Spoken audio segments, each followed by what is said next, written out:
Welcome to another episode of Tech File Overtime. We coming back at you with episodes 5 and 6 of Winning Time. So buckle up. Let's get into it.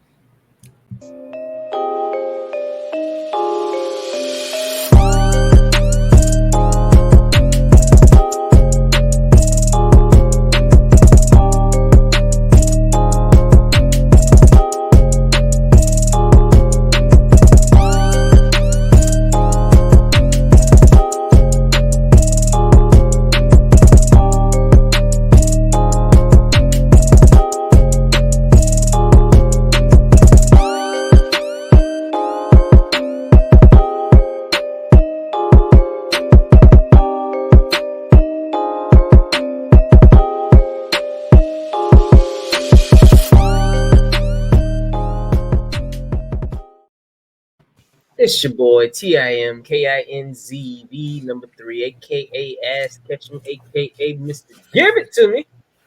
Hello. I'm the Eric J. Only known as The Eric J. And I'm Camille, point guard of the crew, the real life Tifa Lockhart, the girl next door. You know, holding it down for all the women who love sports. And it's your boy K Harris, the gentleman, The gentleman, the everyday gentleman, 24/7. but better known as K Diddy. Take that.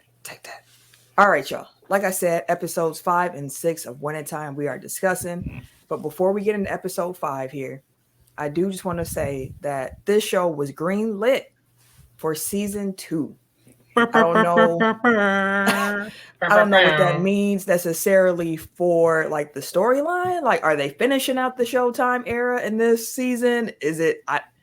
I'm curious now. Like, did they already have it planned that they were planning to tell the story in more than one season? Because they're moving kind of slow. Like, we are just in 79 right now, and it's a whole decade of Showtime. So, Yeah, I'm curious about that. But episode 5 was titled Pieces of a Man. And the main focus of this episode was really all about Kareem Abdul-Jabbar. So breaking the episode down by storylines, I pulled out, 3 storylines here. About Kareem's search for like his place in the world. Next, you have like the Lakers starting their season, getting that off.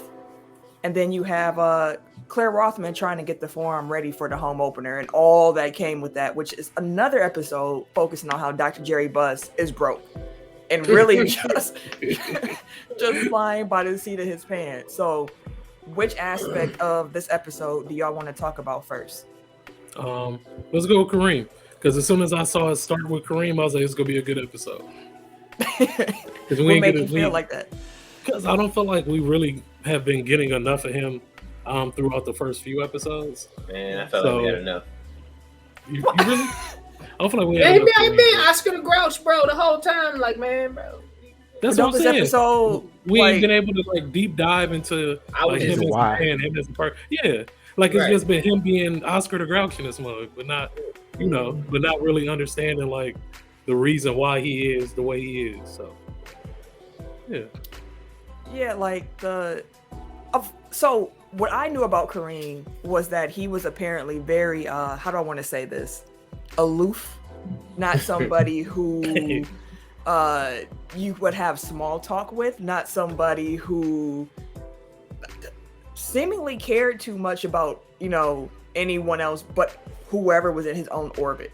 And of course, like social justice issues, but like he always seemed like a man that was spurred to me without knowing too much more about him. And because I mean, all I really knew was he left Milwaukee because he said, "Hey, don't want to be here, bye y'all," and went to LA. Like that was really like the extent of my Kareem knowledge. he left right after he won the chip here, right?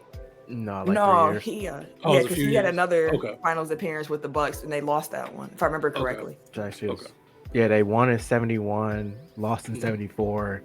I think he got traded in 76. Oh, okay. So Or he was after here for a like the little 75, bit. 76 season. Okay. Yeah, because in the show they show him converting to Islam. I think they said 1968, but he actually didn't convert until after he won that championship here in Milwaukee, so in 71. But I'm curious, Tim, because you said you didn't need more Kareem. Did this episode make you feel differently about him? I mean, truth be told, I kind of already had an idea. It's just his character so far up to the show. I was like, yeah, bro, you can move your angry old ass around. But Tim just don't like mean people. That too. But I mean, outside of that, yeah, it was really. It didn't necessarily change my perception of him. Like I always felt that Kareem was more of a. He was a social justice warrior. I guess that's a new term, social justice warrior or whatever. But he really stood on like his laurels, and he really stood on what he believed in for the most part. And I didn't knock him like when they was talking about he should have went to the Olympics and he didn't go, or because of racism, and then just kind of the things that was going on back home during that time frame. I mean, it was the '60s, so there's a lot of shit going on at the time. And at this point, it's Oh, you want the Olympics? Yeah. So I'm like, I didn't have a change to pen. Like I always, to me, Kareem Abdul-Jabbar kind of was, just personally, was always seemed. I never really thought too much into him outside of basketball. Like I've heard what he did. I heard about, but I never really. He was never really a personality that I really dug into like that. Mm-hmm. So I'm only just, when I speak of him, I'm only speaking really of the character on the show for the most part. That just for sense. Clarification for future reference, and post reference. I will say before Eric, I pass it to you because you said something a few episodes ago about Kareem that I want to bring back around. But being older now, like being in my early 30s, I can understand his plight a little bit more, especially thinking about what life was like at that time and how he was treated when he embraced Islam. Like I can understand a lot of the emotions that come with that from him, especially with him when he said in the show, like, I have a deeper calling to do more than get rich and make them happy. Like there's more to me than just doing that. But Eric, I think it was whichever one when they were going to training camp and they were all driving and you were like, I want more Kareem. Like we need more about Kareem. And now you got a Kareem episode. So I'm curious too, just like, how did you feel about his portrayal? Did you learn anything new? Did you enjoy it? I did enjoy it. About his portrayal, like it seems to be a piece of what I've known about him, especially at that time. Like I know that his I guess I didn't realize like the dynamic with his teammates so much. And that's been very much hammered home like this entire time. And it seems like this might be a turning point in his portrayal that way. But as far as him like not being friendly with the media, him not really being interested in, like he said himself, like I feel like a clown. Like, you know, I'm on stage for these people and I'm like, my only reason is, you know, like their only reason for interest in me is because like I entertain them, and like I don't see myself that way. Or maybe I'm putting words in his mouth, but like that was what I got from that. And as somebody who even now wants to be known as like an author and an intellectual, like a lover of jazz, like all these things that aren't like, you know, stereotypical basketball player, like I can understand why he would be resentful kind of towards those talents that brought him attention that he didn't necessarily want. And like as somebody that's kind of searching for his purpose in the world and feels like he's destined for more things, like he does, you know, when Tim was describing like he only knew him as a basketball player, I'm like, that's probably the last thing that Kareem would want. Because that's a fact. Like, you know, I'm much more than just, you know, putting the ball in the hoop. Yeah, he's made that clear. Kareem was also ahead of his time with a lot of different things. Like he's sitting there doing yoga and taking care of his body in that way. And it's like people weren't doing yoga, like basketball players weren't doing yoga like that back then. Come on, man. But it was cool to see that. And like you mentioned, it's kind of this episode also serves kind of like a turning point of his relationship with his teammates. Because as soon as Spencer Haywood walked into that locker room, first of all, he's a different nigga. Different nigga. The very first time that you saw the Kareem in this series, like smile. He don't even smile with his girl when she at home. He just still sitting there like, she's like, did you enjoy the weather? He drank her juice though. Yeah, he did. Switched it around like he did everybody else's. She learned.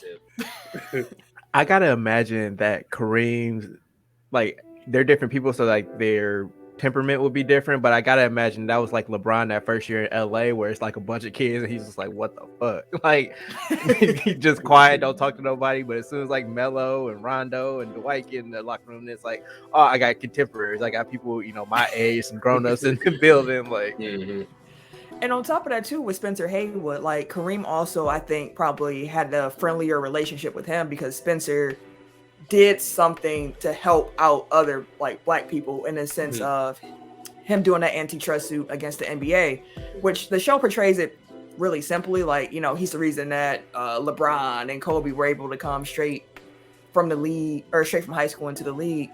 But his actual story was he signed with the Supersonics when he was a sophomore, like after his sophomore year in college, and NBA was like, no, you need 4 years. And he said, well, F that, I'm signing this contract anyways. The NBA tried to be like, no, you can't do that. So he filed the antitrust lawsuit and actually won that, which forced NBA to change said rules. We also learned that Spencer Haywood circumcised himself. That's some wild stuff. They say with a rock. rock and a raisin. And I was thinking like this had to be something the show, you know, just threw in there to make him seem like, you know, different. Like, before you reveal if it is or not, like I feel like that's too oddly specific for it to have been made up. Like that has to be real, a knife and a or at rock, least a real rumor. Well, he did confirm because he wrote a book in '92. He confirmed that yes, he did self-circumcise himself because he was told by his brother that doing so was the only way to avoid becoming insane. Now your brother see all the blood and shit like that, and you thinking it's a joke. Like, ain't no way I could do that. I would have passed out. Only way that you can prove that you're not insane, bro, you are insane for doing this on your own in the first place. Like, it's complete opposite. Y'all got that all flipped. That was terrible. Hey, I know his stuff. His stuff look ugly, bro. Boy, no. They're trying to look in the shower and stuff, like sending Cooper in there, like go look. I couldn't even see. Then he walked out. This is what you want to see. Oh no! Put it away! No, that was my man. Again, built different. Just wilding. He has lived a life. Like if you go, just read up on Spencer Haywood. That brother he been through some stuff. Yeah, because the next episode too kind of hints about what's getting to come with him. Although it's interesting in the show how they are making Michael Cooper and him seem like they're fighting for minutes when wasn't Coop a guard forward? I always looked at him as like a wing, and I thought Spencer Haywood was more like he's a big. Yeah, so I was like, that's kind of interesting because Spencer Haywood was a 4'5", like a big. So I thought Coop. Anyways, TV show, we get it. And speaking of TV show stuff, they had Kobe Bean Bryant in the audience. Hey, I was geeked. I was like, oh, nigga. I was like, that's dope. They had baby Kobe in that joint. So of course I had to look. Was Kobe really at Magic's first NBA game? And for anything I could see, there's no confirmation of it, but it would make sense if he was because his dad, Joe Jellybean Bryant, was a member of the Clippers at the time and played in that game. So it was quite possible that Kobe was in the audience. I think Kobe would have been about 2 by then. Like 1 or 2, yep. So he wasn't, I think, as little as the show made him seem, but it's possible that he was there. Quite possible. And again, it's always fun in the show when you get to watch them actually do basketball stuff. So Magic came in there. Cutting. They did a whole bunch of cutting. Oh, like you couldn't get a seamless pass even. Like it was like throw the ball, cut, catch the ball, cut. Make sure you don't show whoever shooting this ball. Just make it go. or just go real wide so it's only shapes on the screen. But they won their first game, and they came, after Magic and Kareem had a fight in the locker room where Kareem pretty much said, like, you out here being you shucking and jiving, you out representing us wrong. And Magic's like, hold on. Being a jive turkey. Now, that doggone argument, I thought that was dope. No, because I could see Magic face the whole time. Kareem talking like, yeah. Now, you on the other, he's like, you must got me fucked up. Because I'm the motherfucker out here doing these suicides while your ass sitting down. I mean, I'm the one out here kicking it with the boys, even though they got jokes for days. We out here still kicking it.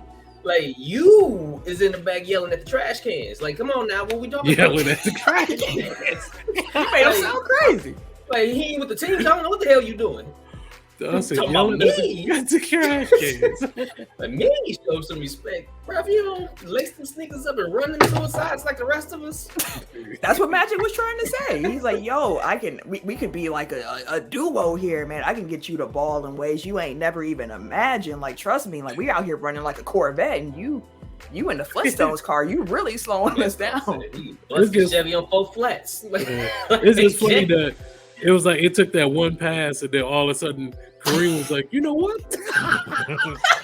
On second thought. Right in the hands. That was a good ass pass. He's like, God damn.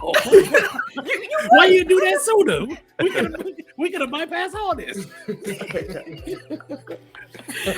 him shitting on Kareem shitting on the coach though, only because Magic made that pass. Only because because he had my man's wide open on the wing right there in his corner, in his face. Yeah. Nobody around him. Mm-hmm. Let me get to the guaranteed bucket. I know that's his spot. That's where he at. That's where he gonna go be. This, it's an unguardable shot. Listen, and also as a point guard, you got to feed. So he probably knew and that I see you over here, but big fella right there. If I'm trying to form a relationship here, I need to get him the ball. Or I ain't gonna end up if I'm here to get this motherfucker the ball. That conversation that they had afterwards, where he's like, "Man, get off me! Like this is only one of 82." He's like, "Well, shit, you do that." Like that actually happened. I don't know if it happened on the court, but like that conversation actually happened. Mm-hmm. He's like, "You do this, you do that 81 more times. I'm gonna hug you 81 more times." Like that's one of Magic's favorite stories to tell. Yeah. And then it was dope too. Is that Kareem told the coach like what stats he was gonna put up. He was like, "Yo, I'm putting up 30 and 10.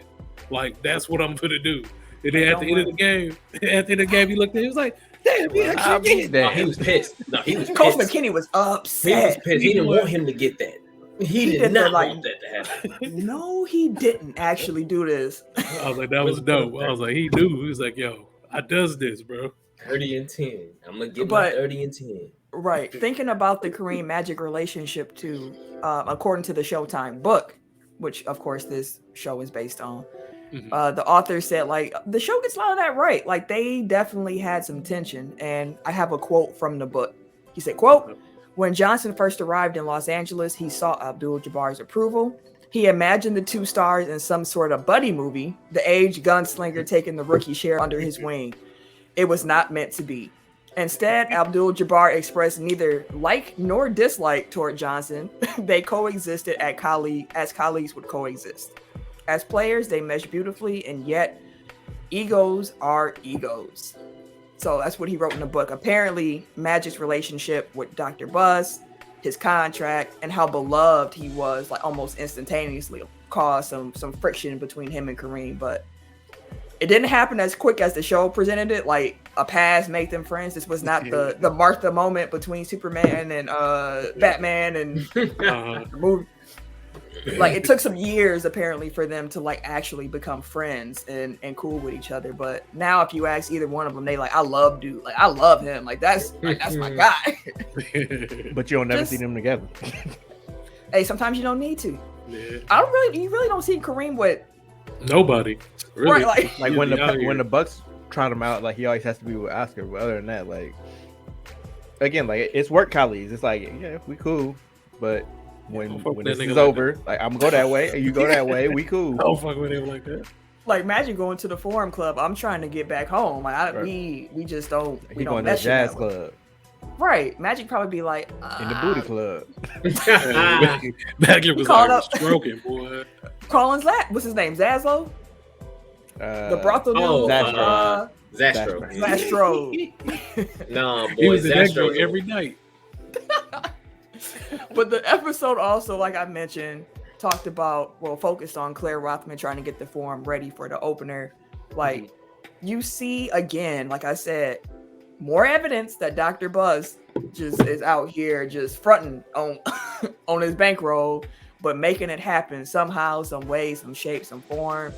even his boy Frank got pissed off at him at the beginning. Like, you let your wife get this thing, and you ain't tell me. You ain't tell me, bro. Come on. I thought we was partners here. I quit.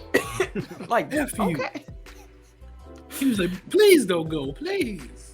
Man, and that episode, Dr. Buzz, first of all, the buttons on his shirt have gotten lower and lower with each subsequent episode. At this point, it's buttoned down to his belt buckle. My man's out here. My man's gonna be flapping in the breeze in a minute. I'm telling you. Like, you see him trying out the Laker girls, and he said, sell me more. He trying to show them how to sell their sex. Like, more like this. Some of this. Where's that at?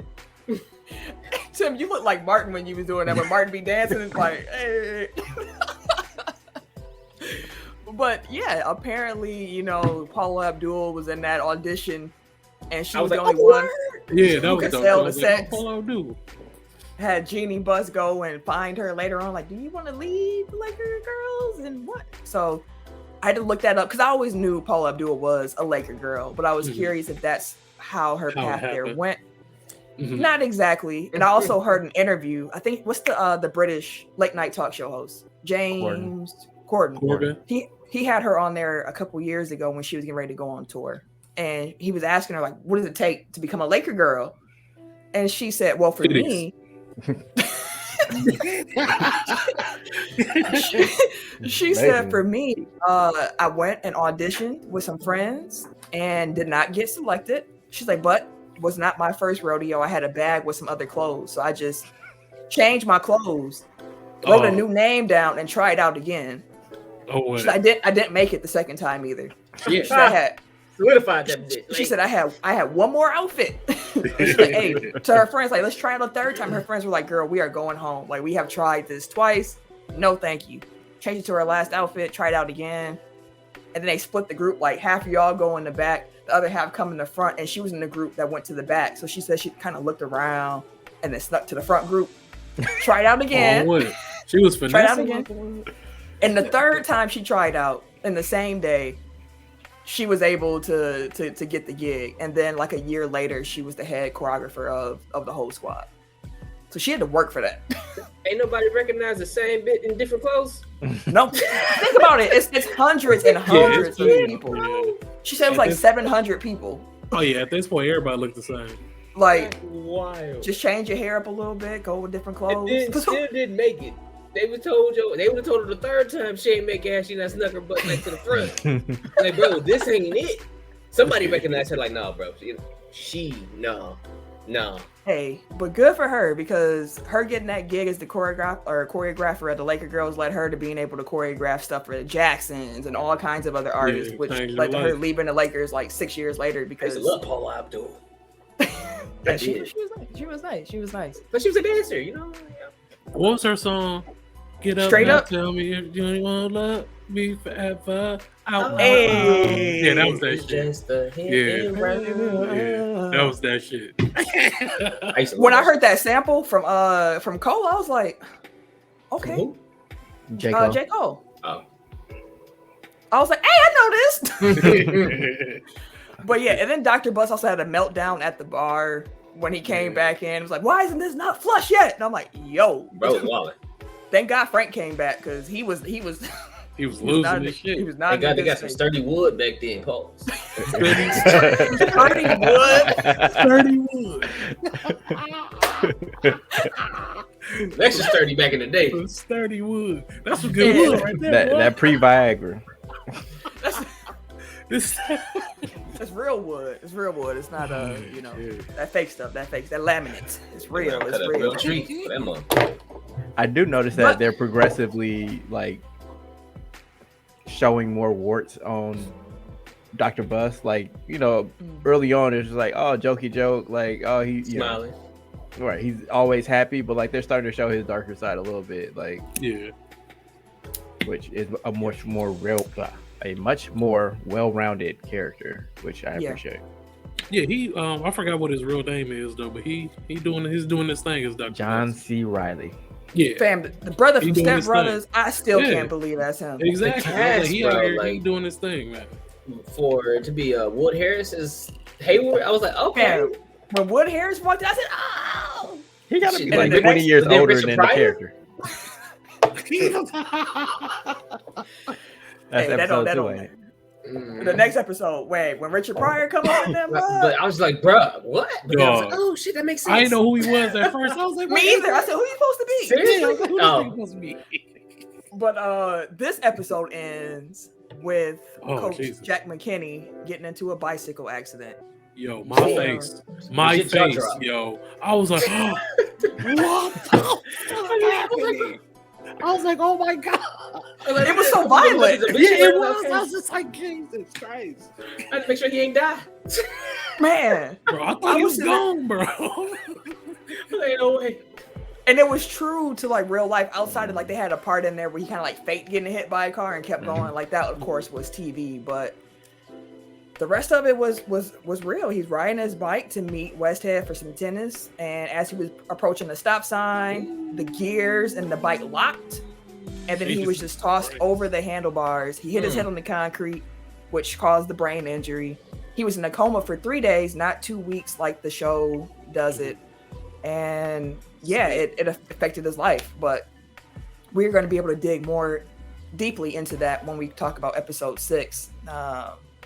But before we do that, we are actually going to make sure that we show some love to the TGN sponsors and everybody else who helps this show go. So if you are listening on the TGN radio app, which if you're not, what are you doing? Download the app. Make sure you listen that way as well. We're going to take a quick break, hit these commercials. We're going to come right on back. If you are listening to Eric, look at the logo Eric pointing to. Yes, that. Right there. If you are watching on YouTube, we're going to be right back. Well, actually, it's going to be a whole different episode for you to come and check out. So this is the end of the episode 5 recap. Go ahead and find that link. Click on episode 6, and we're going to catch y'all when we come back from these breaks. And welcome back to all those listening on TGN. Hope you enjoyed that little commercial break right there. If you're watching on YouTube, welcome. Episode 6 recap of Winning Time. Make sure you go check out episode 5 if you have not already. So, Tim, Eric, myself, Camille, and Ken, we have been recapping Winning Time. As mentioned, we did episode 5 in the first half. We're doing episode 6 now. Episode 5 ended with the bicycle accident that put Lakers head coach Jack McKinney into a coma. And really, this episode was about the team adjusting to not having a coach.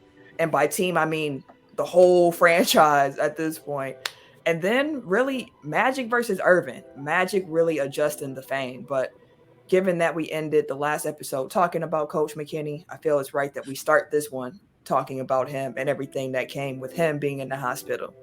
Because Dr. Buss was going through some things. He get a phone call. Hey, your head coach is unresponsive in a coma. And he's like, I can't deal with this right now. Because didn't he get the call when his mom was having her mental break? Mm-hmm. Yeah.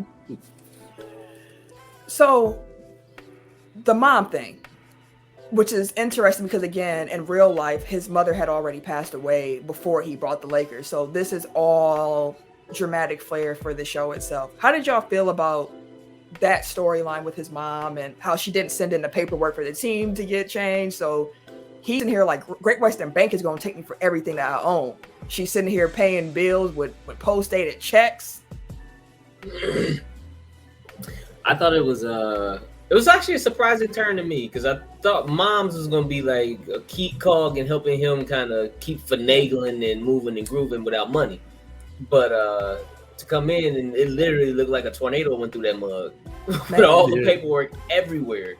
Mom's on the floor sobbing up hysterically. Jenny in there trying to console her and stuff like that. I don't know if this how it's going to go, but I feel like she's suffering through.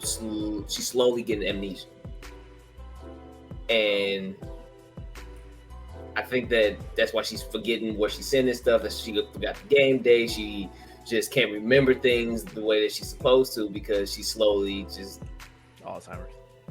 Like Alzheimer's. She's losing it. Yeah, that's rough to see. Yeah, I think I understand why they included the mom in there because so much of Buss is wrapped up in like his relationships with women. So like having like being able to show like where that kind of comes from, because he was raised by a mom, his mom, basically he relied on her to kind of build his fortune. And it seems like they're setting up that he kind of like, she was kind of like a guiding force for him, and like he's just like, he's not ready to confront that. So like I think that is his relationship with his mom, his relationship with Jeannie, Claire, and then all the women that he parades around, his ex-wife. Like it's so many different women around him in his orbit that kind of, the non-Lakers side of his life is so much insulated with women, like the women in his life. So I don't know. It's interesting because, like so much of his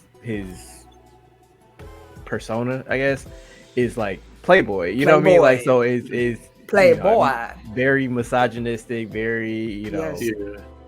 Oh, I just want to see, more sex, like that type of stuff. It's like for like so many of like the people that he really counts on to be like outside of Frank, basically, like everybody that he counts on is the women in his life. Mm-hmm. That's a fact. Well, he does end up getting his mom situated, and I think his mother being in the show also is another way to flesh out that character, like the show, the different layers that he has, because he's not just a playboy. Like he has, the way the show set it up, like he loves his mom, like he respects his mom, like he's like, she's the reason I'm even here, like she helped me stay here when my dad left, and she held it down without him. And it was a nice redeeming side to see of him, like while he's sitting there by her at the bedside, still kind of cracking jokes, keeping it light for her, and just loving on his mom, which is always cool to see. But he gets that phone call, heads to the hospital, talks to Westhead, and he's like, I forget what he called him. He called him the wrong name. It was not his name, Pete. he kept calling him some random. Every time, Peter, anything but Paul. But he's like, you're gonna have to be the head coach. He was and to think about that, like one professionally, where you're like, okay, like I'm stepping into my dream scenario of being a head coach. I can't mess this up. And the other layer of it being like, that's one of my closest friends. Like they clearly have a relationship. Yeah. My friend is in a coma. I don't know if he's going to make it. And I'm supposed to be a leader of other men in this moment while I am personally going through some emotional, you know what I mean? Like it had to be really hard for him in that moment. And I never really thought too much about it because, I mean, to be fair, before starting the show and looking into it, I didn't know any other coach coached the Showtime Lakers but Pat Riley. So all Westhead, McKinney, all that was new to me. Yeah, Westhead, my guy hit him with some shake and spear. Some shake and spear. Not some shake and spear. Some shake and spear. My man's blowing deadlines. Like, bro, not Shakespeare, bro. Like, I was like, of all, okay, all right. That was his thing. I hear you. That was his thing because he was a teacher right before that. And I hear you. So you go to what you know. Like, but, I feel like that's not a misrepresentation, but I feel like the show is really playing up that he was a teacher. Like, he was also the basketball coach at LaSalle for like 10 years. So like, it's not like they just pulled him out of a lecture hall. Like, the man was actually a basketball coach. Right. He probably was a nervous Nancy too. Yeah, he was a basketball coach that really did have a love of Shakespeare. Like, they said that he would randomly quote Shakespeare in press conferences and to the team when he's giving them speeches. And I'm sure that reaction in the locker room was probably very relieving.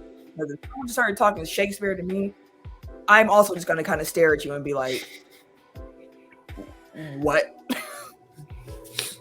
What? Why is it? What the fuck is that? The King James Bible in real life. I'm not trying to hear you talk like that to me before I'm about to go. Give me some real instructions right now. Dying. Dying ball. To be or not to be. Like, no, tell me who I'm supposed to be holding. What is the game plan, sir? This ain't Macbeth, my nigga. Get up It's out a of tragedy. Right. This will be a tragedy. I'm like, come on, dog. What did make me laugh though was when he gets to the forum and he's walking with Jerry West. I love how Jerry West is transitioning now into like his I'm just helping the franchise in any way I can role. And he's walking with him like, okay, you have to go talk to the press. Don't say anything. Like, just say this. And then Westhead gets up there and says the wrong thing, like, "Oh no, you probably planned this." Like, and Jerry West just in the back, like, no purpose. Like, bro, why?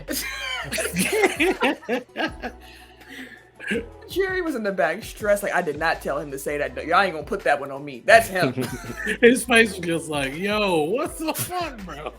He just playing hooky for this game. You know, maybe that's why he missed this game. Like, oh, so where he at though? Like, so you And talked the to him? reporters went No, crazy. were you like, there? "Oh." hey, is he dead or not? I'm like, bro, They yo, was career on his did heels. shit your ass down, asking all these loud ass questions. Like going into the Shakespeare, like that was smart because like you just throw them off. Like it's somebody asking you questions you don't want to answer, just go left. They're like, what? I'm gonna have to start learning some random Shakespeare. Just I have a couple quotes to throw out there, you know, when I'm jammed up a little bit. But he the only thing I didn't really like how it was shot with him going over like the game plan, and then like you would see Coach McKinney pop up randomly like that. I just for some reason that didn't connect with me watching it. I think it was supposed to be like McKinney in a coma, so like when he came out of it, he's like, "Oh, I figured out how to hold Thompson." So I think that was all that was supposed to represent. Like it wasn't actually Westhead going over the game plan. It was McKinney in his mind, like talking to Westhead about. I the game got plan. you. And That that's makes a lot of sense. On the second level, that was McKinney's internal fight too, to get back to the land of the living because he was in. His Okay, coma. philosopher. Because when he figured it out, he came to. He was like, hey, like, by the way, but no, that was a while ago, my guy. That But was I'm 2 glad weeks you're ago. here. I'm glad you're back. I came back just for this. You missed it, but hey, you're back. You're here. And in the show, you see that conversation between McKinney and Westhead that's going on and on is agonizing about how are we supposed to guard David Thompson? Like, this nugget is a bad man. Like, man, what am I supposed to do? And he's like, okay, he makes a decision that he's going to start Michael Cooper over Spencer Haywood, which again, TV show magic, I get it, but I don't think that's an actual overlap. But in real life, Westhead didn't make any roster changes. He rolled out the same starters the Lakers always had. This was just a little TV magic. But I think part of why they made that change because Richard Pryor is in this episode. And they show him as a bad influence while he's talking to Haywood, talking about like, hey, come over to the crib afterwards. We got white women and cocaine and alcohol and this and this and 7 that. Up was like one of these things is not like the other. But I feel like they did that to kind of show, like, set up Haywood's eventual struggles with cocaine because it becomes a big part of the story, and especially with this Lakers team. But when we first see Richard Pryor, like we said during the episode 5 part of this recording, I was like, who is Mike Epps supposed to be right now? I thought he was himself. I was like, this nigga playing himself. He took a time machine? He was down there kicking it with Magic and them and shit. This rookie year, huh? Oh, Mike shit. Epps today was kicking it with them niggas then. Playing himself. God damn. This is news to me. But I did think it was interesting that he was playing Mike Epps because I thought I seen him rehearsing Mike Epps. Yeah, Richard that Pryor. was Mike Epps was Richard Pryor because I thought I seen for a while He that he was- was yeah. rehearsing. He's supposed to do He was docu- supposed to do yeah. a biopic. A that biopic got yeah. canceled. Okay, so that's what when he showed up, I was like, this makes sense. If that's how he was going to play him, I can see why they might have canceled that. I was not a fan of the... if he came out like that, they was like, man, if you don't get the fuck. Tomato. Like, I'm not saying he's as bad as Flex Alexander playing Michael Jackson or nothing like that. It did not hit. A tragedy. It But did the not, fact that you brought that up kind of tells me what you think about it. hey, that did not hit, bro. I'm just saying, it for me, it did. Mike Epps as Pryor did not Richard hit. Pryor rolled problem over in is- his grave. I was cool with him now. I was alright with the Richard Pryor. He tried to get the diet because Richard Pryor spoke in a very particular way, and he could not do it right. He had to get the cadence. Now I can't even do it right. But like See, it was it's so hard. unique, bro. It's a Like, very hard cadence to get down. Like I have Richard Pryor, I have all of his albums on CD, which also sounds old at this time because It like is old this is the CDs. technically, it is old now. He said, I have them all on CD, on his like, records. But on I got disc. 8 tracks. on disc. And I grew up in a house that listened to a lot of Richard Pryor. Like my uncles, they had the albums of Pryor, but yeah, that portrayal, it didn't do it for me. It didn't do it for me. But the other major storyline this episode, as I mentioned, is Irvin versus Magic. Like, even Richard Pryor was talking to him like, you ain't Irvin. What's your real name? You ain't that no more. You are only Magic from here on out. And Pryor's line to Magic about how famous they are, he said no. The whole time? Oh yeah, I'm a definitely air quote Richard Pryor this whole time. But when he said we a different type of famous than y'all are, the other Lakers, like we white people famous. Mm-hmm. And I said, oh, that's real. You see how Kareem looked up like what? No, you not white famous. No, you, sir, are not white famous at all. Oh, absolutely. They know who you are, but you not. He white infamous. Exactly. Exactly. At that they point, know like you. Nowadays, like they fuck with us. Yeah, and they were showing Magic in his, I don't know what you want to call Cindy, because she wanted to be his girlfriend, but Magic Right, but Cindy didn't want to be everybody's girlfriend, and she had to move around. That's how I felt. No, Cindy was trying. I don't remember her trying. Because I felt like initially she was overstepping a little bit at the dinner when she was with them. Okay, cool. That led to their argument. That led to their session. Him having his food time. Feel you. But then after that, what time? His food time. You know, he had dinner, lunch, breakfast, whatever he had. He had food. He had his plate. It was child time. Get to it. Child time. Delicious. He said this man just went. Get some ice cream, my guy. All right. He pulled it back out of his back pocket like, let's. Listen, what? Exactly. Get that off the cone, bro. Wait, about the child time though. She tried again to be like, yo, I love you. And he's look like, at her. He was not going. Hey, I heard you the first time. Right, like this is. Hey, he was an asshole. Staring at her too. Duly noted. Thank he you. can't stop looking like, for real? Like, that's what he definitely looked up for a second, like. He looked up like, for real? I'm not going to say. Huh? We still here? Right, I'm going to just keep going back to chow time. I'm going to just finish what I was eating. Until you shut the hell up. Or you keep getting louder about the other shit. You keep acting like that, I ain't going for seconds. But I feel like after that, the worst. He was an asshole. From that point, though, if you can see like her entire demeanor start changing. She took it upon herself to go to the hospital to give them flowers or whatever the case may be, even though he just told you to relax. Mm-hmm. I felt she did that and sat with the team, started cozying up to Cass, like, oh, hey. And then after that, she had another scene where, because they were talking about her in the locker room after that. Of course, because she came to the hospital. Right, alone. He didn't even know she came. So they was all like, well, damn. And then, but to Magic, that kind of felt the same way. You're like, oh, I hear you, but at the same time, you're kind of doing too much. But I don't think he was feeling that way because he thought she was trying to get with his teammates. It was because she was trying so hard to establish herself as his partner. And he kept telling her, you are not that to me. Please stop doing that. I'm calling Cookie in the other room. You don't do that. Like what we are doing here, what we have here is not a relationship. It's just a situation. So which is why I felt that way. Yeah, so she wanted Magic. She wanted to be Mrs. Magic Johnson. She wanted all the clout and the fame and the celebrity that came with it, and you could tell. And when he hit her with that line about Cookie, and then 5 minutes later it was chow time, I was like, okay, yeah, she here for Magic. She don't even call him Irvin. She only called him Magic throughout the episode. She called him Irvin like right before that because like he basically brought it up like you don't want me, you want Magic. Yeah. But she's smart. Like she know how to play the game. Like she. I was peeping it the whole time. I said, "Ooh, she's trying it." Never mind.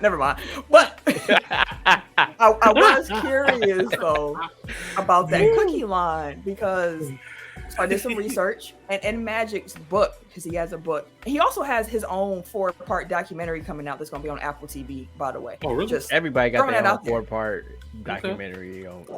Derek Jeter got one. I don't care about Jeters. Yeah, I'm just saying, like, the last dance, like, it done started, like, everybody got to have a multi-part documentary. LeBron's going to be 50. Oh, 50-part series half the year. It's going to be at least 15. Half a year, bro. At least 15. Oh, once a Jordan month, gave you 10? How much of one episode once? He's gonna have seasons. No, LeBron gonna have season 1, season 2. Nah, LeBron last season is gonna be a reality show. Oh, he probably is recording all this. He saw the Kanye doc, was like, oh yeah, let me get that. But no, Magic said in his book, quote, "When I was with other women, I always told them about Cookie. Most of them already knew about her. I made it clear to everyone that I wasn't looking for a girlfriend. Some women took me at my word. I think the others saw Cookie as a challenge. And a few even told me, I'm going to spoil you so much that you're going to forget all about her. But nobody ever succeeded." And I feel like Cindy was in that second boat of like, I'm going to make you like, we're going to forget about her. I'm coming. This is mine. And he's like, nah. I'm good. Because who helps Magic with his business? Cindy's dad. Which another celebrity. I'm like, okay. That's Will Harris' brother. But I mean, he got his own reputation too, though. Wait, you ain't know that? Wait, Steve Harris is Will Harris' brother. Oh yeah. I just recently found that out because they was on Power together. Oh, I don't watch Powers. I missed that, but that's fascinating. And before we get to Cindy Daddy, I just want to say the dude from Great Western Bank, like he sent Magic to fuck off, fam. Like he's like, oh, Nike, that's just some huckster. Like, yeah, you don't want to go with him. Like that man cost him $5 billion. Actually, I made a note about that. I said that motherfucker probably had enough nightmares to have all of us scared to shit about that money that he lost from Nike, bro. Because I'm sure he's had. I'm sure he's beat himself up over a million times. But still, but when you make know money, what you lost. Exactly. You're like, exactly. I made $1 billion, but I could have been here a real long time ago. I could have had multiple. He probably looked at like the Air Jordan line or Brand Jordan. It was just like, that should have been me. It could have been. He was on Ellen like a couple years ago, and he brought that up. He was like, I still get sick when I go into a Nike store. So I just look around and I'm like, this could have been mine. Like they offered you shares. It was 18 cents a share at the time. 100,000 shares. And just to put a bow on this, Nike now owns Converse. So yes, they wouldn't put the name on the shoe. He took that idea though. He said, Nike Nike had my name, the Magic. I like that. We should do this for over here, Converse. But it's funny too, because right, there's absolutely not. He ended up leaving Converse after like 12 or 13 years of being with that company, but he ended up making like $2 million or so a year with them. So I mean, he made some money with them. He didn't make Jordan with Nike money with him, but he made some money. And then, as Eric mentioned, he was able to, go into other business ventures. But he could have got that Bobby Bonilla, bro.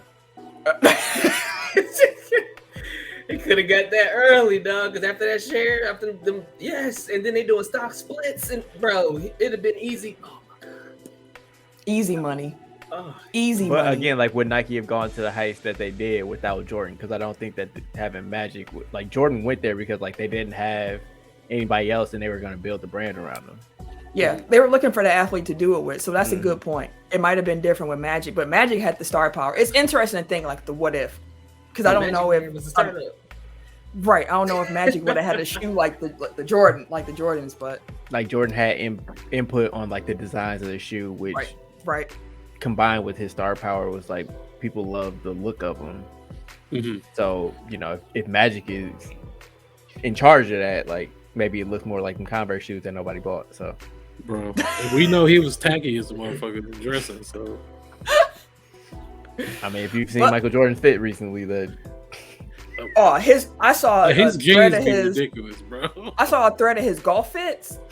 Fam, why was his pants so light? I was like, he fit 4 people into those pants. Bro. He wear pants like he's 7 foot, bro. Like, come on, dog.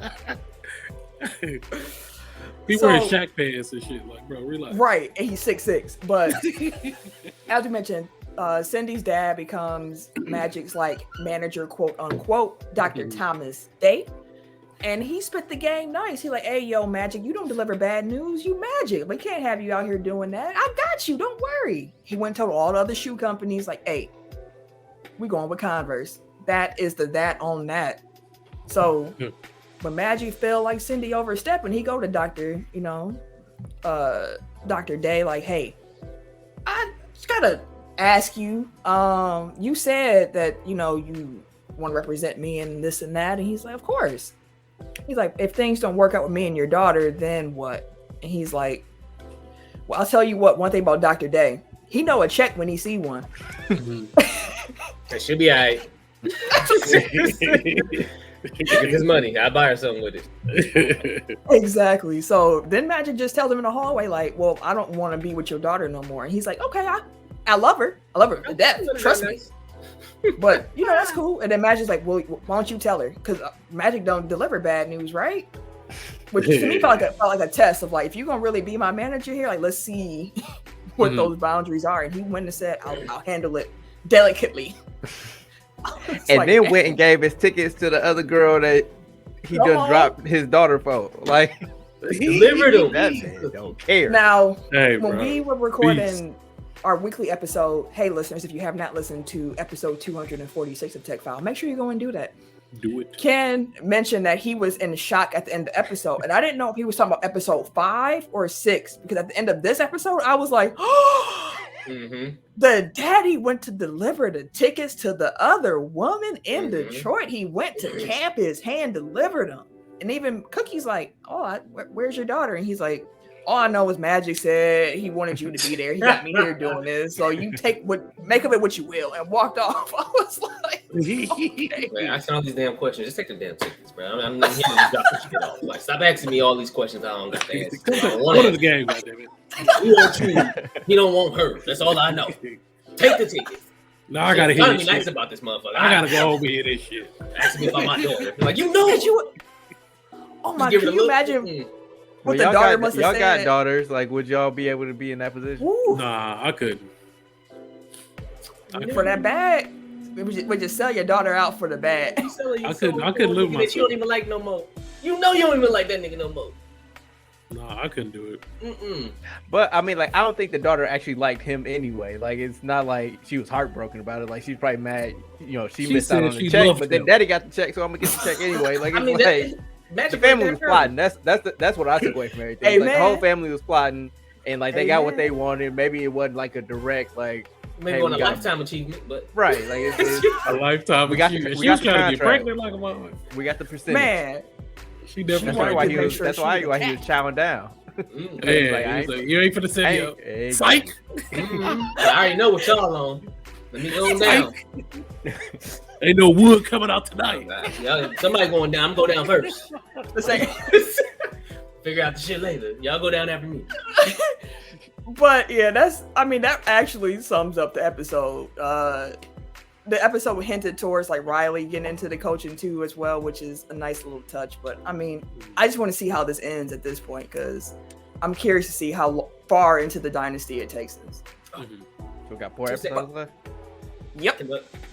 For this season.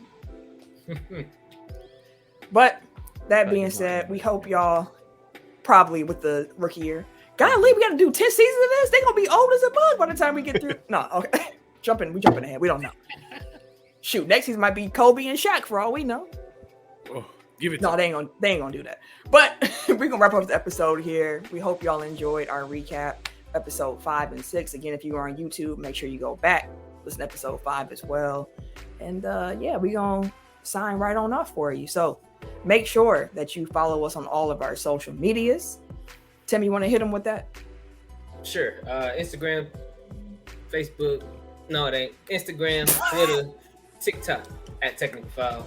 Facebook, Technical Foul Podcast. YouTube is Technical Foul Podcast. Technical Foul Pod. Overtime is the Facebook group. I almost said the YouTube group. God dang it. But you can look at it as a group on Facebook for our YouTube. We gonna bring it together somehow. In this Talk bit. to them. I'm just saying, check it everywhere. Check it out. Make sure y'all do that. So everybody listening on TGN, we definitely appreciate y'all tuning in. Hope y'all have a great week.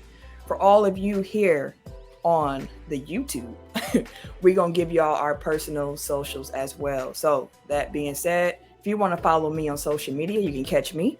Wait a minute.